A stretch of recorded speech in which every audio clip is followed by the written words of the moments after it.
नमस्ते, मेरा नाम डॉक्टर अनिल कामत है और मैं एक सर्जिकल ऑन्कोलॉजिस्ट हूँ, इधर हीलियस कैंसर क्लिनिक बेंगलुरु में। मैं आपको थोड़ा कैंसर के बारे में जानकारी देना चाहता हूँ। क्या होता है कैंसर? इसको कैसे डायग्नोस करते हैं? कैसा इसका ट्रीटमेंट होता है? इसके बारे में मैं आपको बताना चाहता हूँ। कैंसर क्या होता है? अभी आपने सुना होगा कि बहुत सारे लोग कैंसर से पीड़ित हैं और बेसिकली कैंसर क्या होता है? हमारे शरीर में बहुत सारे मतलब बिलियंस एंड बिलियंस सेल्स होते हैं और हर एक सेल हमारे जीवन के तरह ही उत्पन्न होता है, मल्टीप्लाई होता है और अल्टीमेटली वो सेल मरता है। तो जैसा हमारा एक लाइफ साइकिल होता है ना, ये सेल्स का भी एक लाइफ साइकिल होता है। हमारे लाइफ साइकिल को छोड़ के इसका एक अलग लाइफ साइकिल होता है। लेकिन कभी-कभी ये जो सेल्स का लाइफ साइकिल है, उसमें खामियाँ आती है। मतलब जो सेल्स नॉर्मल मल्टीप्लाई होके डिस्ट्रॉय होना होना पड़ता है, वो नहीं होता सेल्स में और इसके वजह से वो सेल्स ज़्यादा बढ़ जाता है और जब जब एक जगह में ये कैंसर सेल्स बहुत ज़्यादा बढ़ जाता है, तो उसको हम लोग कैंसर बोलते हैं। जैसा हम लोग सुनते हैं ब्रेस्ट कैंसर है, तो ये ब्रेस्ट का सेल्स जब जो बहुत ज़्यादा मल्टीप्लाई होते हैं और इनका विनाश नहीं होता टाइम के हिसाब से, तो वो उस जगह पे एक गांठ जैसा बन जाता है और इसको हम लोग कैंसर बोलते हैं। और ये जब सेल्स बहुत ज़्यादा बढ़ जाते हैं, तो जहाँ से इनका शुरुआत हुआ है, जैसा ब्रेस्ट में अगर ये कैंसर का शुरुआत हुआ है, तो उस जगह से वो रक्तनाल में जाके दूसरे जगह पे पहुँच सकते हैं। जैसा फेफड़े में पहुँच सकता है, जिगर में पहुँच सकता है। तो ऐसा अलग-अलग जगह पे ये कैंसर्स पहुँच सकता है। इसको हम लोग मेटास्टेसिस बोलते हैं। तो बेसिकली ये होता है कैंसर।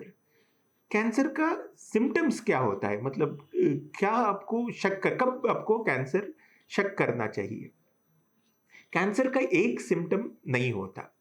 अभी अलग-अलग कैंसर के अलग-अलग सिम्पटम्स होते हैं। जो कॉमन कैंसर से उसका सिम्पटम्स क्या है, ये उस उनका लक्षण क्या है, ये मैं बता सकता हूँ। जैसा जो फीमेल्स में जो महिलाओं में कॉमन कैंसर होता है, उसमें सबसे कॉमन होता है स्तन कैंसर या ब्रेस्ट कैंसर। इसमें ज़्यादातर गांठ होता है, स्तन में गांठ होता है। इसका मतलब ये नहीं है कि हर एक गांठ जो है वो कैंसर है, ऐसा नहीं है। ज़्यादातर गांठ सादा गांठ या फाइब्रोएडिनोमा जिसको हम लोग बोलते हैं, ऐसा गांठ होता है। लेकिन जो कुछ गांठ ऐसा है और आपको अपने डॉक्टर से बात करना चाहिए अगर ऐसा गांठ है, ताकि इसमें कैंसर का शक कितना है करके इसको जानने के लिए आपको डॉक्टर से बात करना पड़ेगा। अभी नेक्स्ट कॉमन कैंसर जो मर्द लोगों में वो है, वो मुंह का कैंसर होता है और फेफड़े का कैंसर होता है। मुंह का कैंसर ज़्यादातर जो लोग तंबाकू खाते हैं उनके में उनमें होता है और जो लोग स्मोकिंग का अभ्यास रखते हैं उनमें होता है। ये ज़्यादातर मुंह में एक अल्सर जैसा होता है और यह अल्सर कुछ अल्सर होते हैं जो 1 हफ्ते में या 4-5 दिन में ठीक हो जाते हैं। लेकिन जो अल्सर्स नॉर्मल टाइम में ठीक नहीं हो रहे हैं और जो बढ़ रहे हैं, इन इसके लिए आपको ऑन्कोलॉजिस्ट को मिलना पड़ेगा। फेफड़े का कैंसर में ज़्यादातर कफ होता है और कभी-कभी ब्लड आ सकता है, बलगम में ब्लड आ सकता है और दूसरा नेक्स्ट होता है पेट का कैंसर और कोलन और रेक्टम का कैंसर। इसमें ज़्यादातर ब्लड जा सकता है, जैसा मोशन में अब ब्लड जा रहा है, स्पेशली समझो एक बुजुर्ग आदमी में 60-70 इयर्स के ऊपर, क्योंकि इनमें कैंसर का संभावना ज़्यादा होता है। तो ऐसे इनके इसमें अगर ब्लड जा रहा है तो इसका ज़्यादा टेस्ट होना ज़रूरी है। तो ऐसे कैंसर का लक्षण बहुत ही अलग-अलग हो सकते हैं जो कैंसर है उसके ऊपर। और जब कुछ कैंसर का शक होता है तो ज़्यादातर लोग अपने नज़दीकी डॉक्टर को के पास जाते हैं। जो डॉक्टर कैंसर में स्पेशलिस्ट है उनको ऑन्कोलॉजिस्ट को बोलते हैं।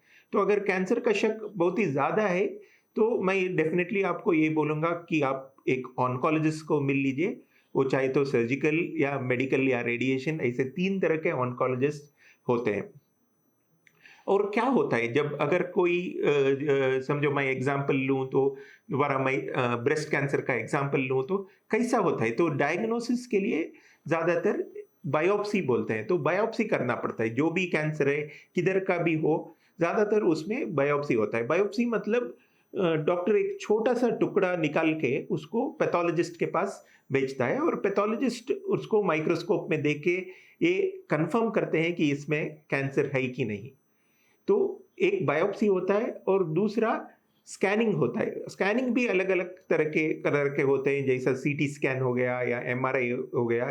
तो जो कैंसर है उसके हिसाब से आपका ऑन्कोलॉजिस्ट बोलेगा कि कौन-सा स्कैन करना ज़रूरी है।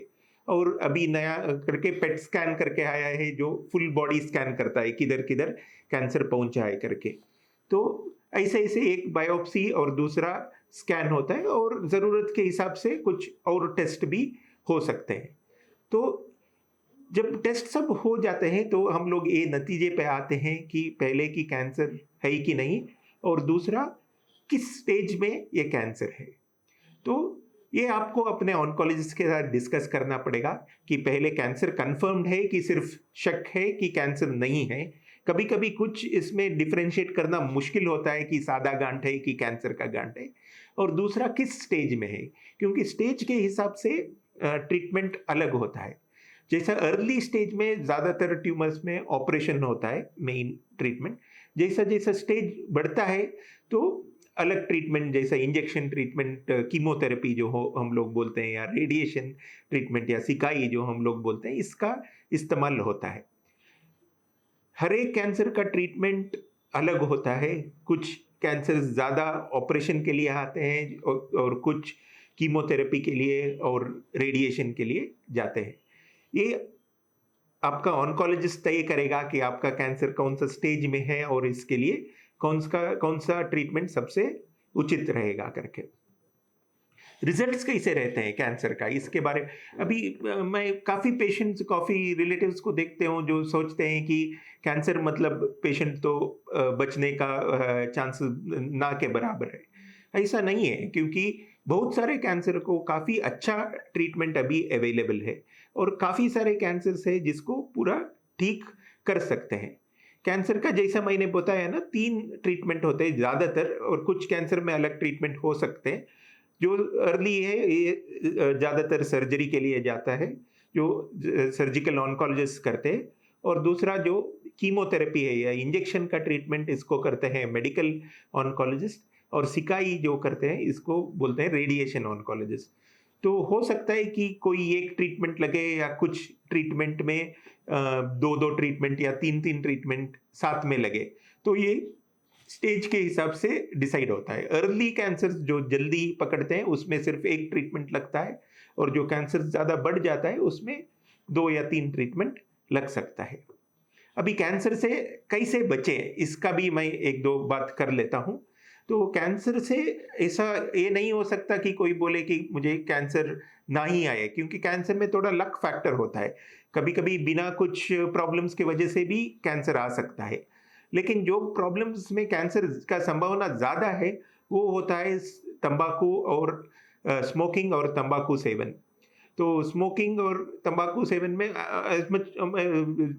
40% तक कैंसर इसके वजह से हो सकता है, और जो तंबाकू के वजह से मुंह का कैंसर होता है और स्मोकिंग के वजह से फेफड़े का कैंसर, अन्ननाड़ का कैंसर और पेट का कैंसर ऐसा होता है। तो अगर आप स्मोकिंग कर रहे हैं या तंबाकू खा रहे हैं तो अच्छा तरीका होगा, अगर कैंसर नहीं चाहिए तो इसको पूरा बंद करें।